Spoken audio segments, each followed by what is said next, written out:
¿Qué es el patrón oro? ¿De qué me estás hablando?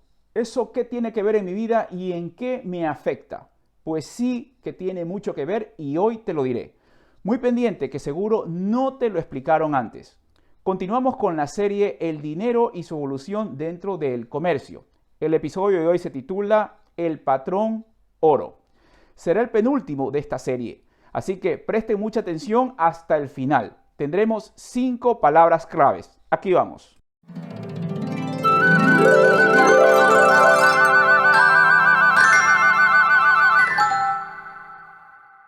Hola a todos, bienvenidos otra vez a su canal Educación es Inversión. Tenemos un nuevo día por el cual agradecer y una nueva oportunidad para aprender.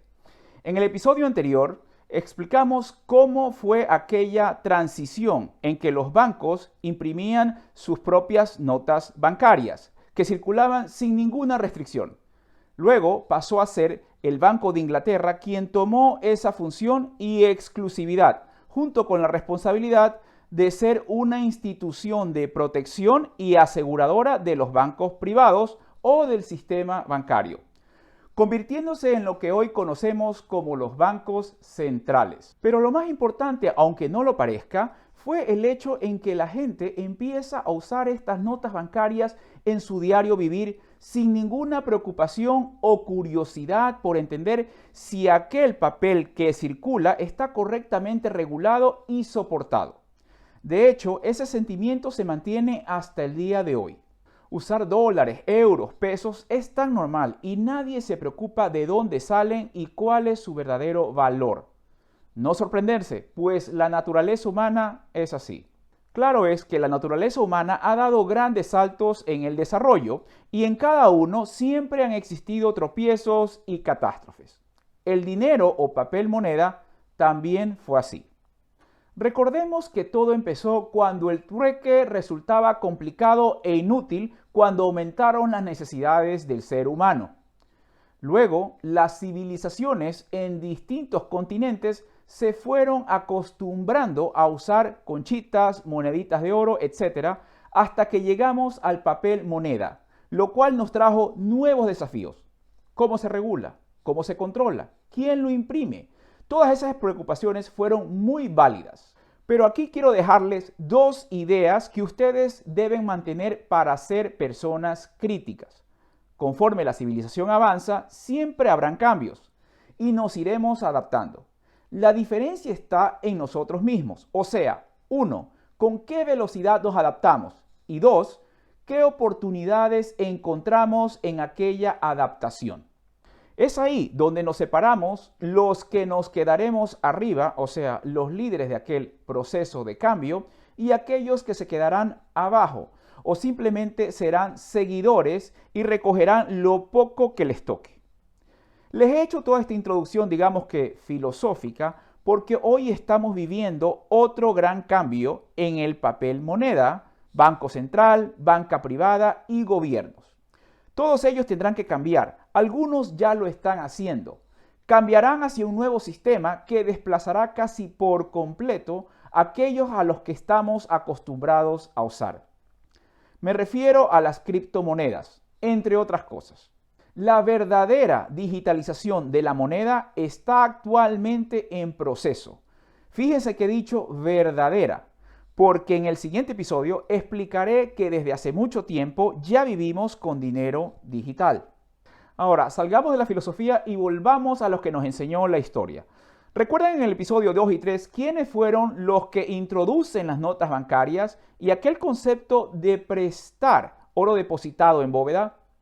Son los orfebres. Ellos se transformaron en los banqueros y así nació el sistema. Fue evolucionando y es en el que vivimos. Conforme pasa el tiempo, cada país libre y soberano empieza a formar su propio banco central y crear su propia moneda. Pero al mismo tiempo, el comercio entre países crece y las transacciones eran internacionales, o sea, entre continentes. Por ejemplo, el nuestro, vendiendo materia prima a Europa. Y entramos al periodo de la Revolución Industrial. Primera palabra clave aquí, Revolución Industrial. Periodo entre 1760 y 1840 en que la humanidad pasa de la forma de vida tradicional basadas en la agricultura y ganadería y producción artesanal a otras basadas en la mecanización de los procesos. Entonces pasamos del comercio local al comercio internacional y con distintas notas bancarias. ¿Ven la diferencia? Y con ello, nuevos inconvenientes. Tú llegabas a un puerto con tu mercancía y el que la quería pagar lo quería hacer con las notas bancarias de su país, las cuales ni siquiera entiendes lo que dicen ni tampoco sabes cuál es el verdadero valor de esa nota. Entonces se empieza a adoptar lo que hoy conocemos como el patrón oro. Segunda palabra clave aquí, patrón oro. Sistema monetario que establece el valor de la moneda de un país en relación a la cantidad de oro que éste posea. Ese fue el concepto, pero se los explico así. Supongamos que un comerciante español llegaba a un puerto británico con la mercancía que valía en España el equivalente a 100 reales, la moneda de esa época. Y 100 reales era el equivalente a una onza de oro en España. Ese valor lo fijaba el gobierno y el Banco Central Español y era oficial. Entonces, ¿qué debía de recibir el comerciante español en forma de pago por el comprador en Inglaterra?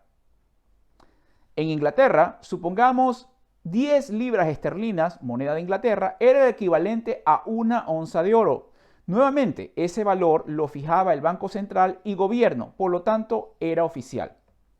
El resultado es que el comerciante español recibe como pago 10 libras esterlinas en notas bancarias. Y así de simple, dado que ambos países se habían puesto de acuerdo en usar el patrón oro. Obviamente el sistema no fue perfecto y durante el tiempo, digamos los años 1800, tuvo sus altos y bajos en distintos países.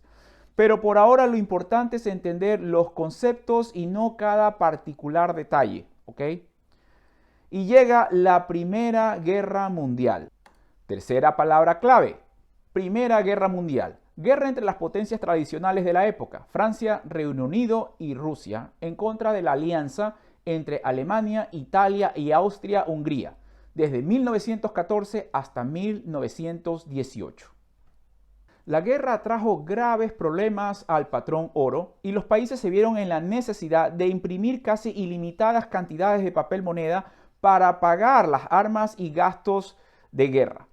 Obviamente se pasaban de los límites del máximo de notas que debían de imprimir en función a la reserva de oro que tenían que mantener. Entonces había un exceso de papel moneda circulando sin el respaldo de oro en las bóvedas, más el miedo y la tensión natural de una guerra. A ese fenómeno se lo conoce como inflación. Cuarta palabra clave. Inflación es el aumento desordenado de los precios de los bienes y servicios que se comercian en un país por un periodo de tiempo prolongado. Cuando existe un exceso de papel moneda o de cualquier servicio o mercancía, significan varias cosas, pero yo estoy aquí para ponérselas simple. Si existe un exceso de algo, entonces pierde su valor. Así de simple. Entonces, si hay mucho papel moneda circulando, quiere decir que ese papel pierde valor. Sí, pierde valor. Significa que si la semana pasada fui a la tienda o despensa y llevé 5 en papel moneda, sean pesos, dólares, etc., por 1 litro de leche, y si hoy existe inflación, entonces me tocará llevar 7 o 10 para comprar ese mismo litro de leche. ¿Estamos? Terminada la guerra, los europeos trataban de estabilizar sus economías y volver al patrón oro, pero con muchísimas dificultades. Inclusive algunos gobiernos emitían leyes y acuerdos para que sus ciudadanos no se presenten a los bancos a retirar su oro, el cual estaba basado en esas notas bancarias. El tiempo pasa y nuevamente guerra. La Segunda Guerra Mundial, la más cara de la historia. Quinta palabra clave, Segunda Guerra Mundial.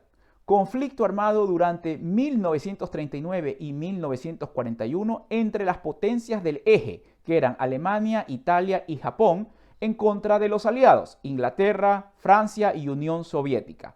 A esto se le juntó Estados Unidos en 1941. Y volvemos a los similares problemas que trajo la Primera Guerra Mundial, o sea, inflación, etc. Los países europeos estaban endeudados entre ellos mismos, sus territorios y ciudades en escombros.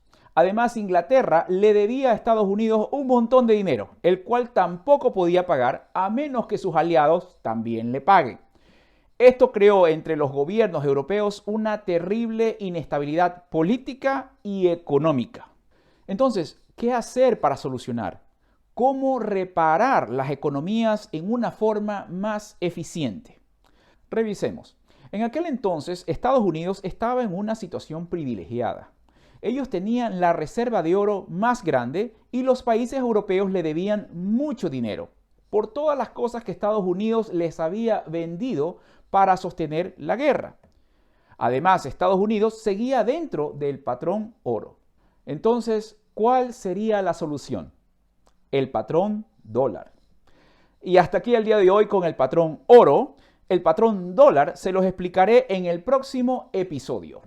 Un favor enorme y que a ustedes no les cuesta nada, es suscribirse al canal. Es muy valioso para nosotros mismos fomentar redes sociales más educativas y de mejor contenido que ayuden a nuestro desarrollo personal. Esa es la forma como nosotros, los que aportamos contenido de calidad, nos motivamos y seguimos.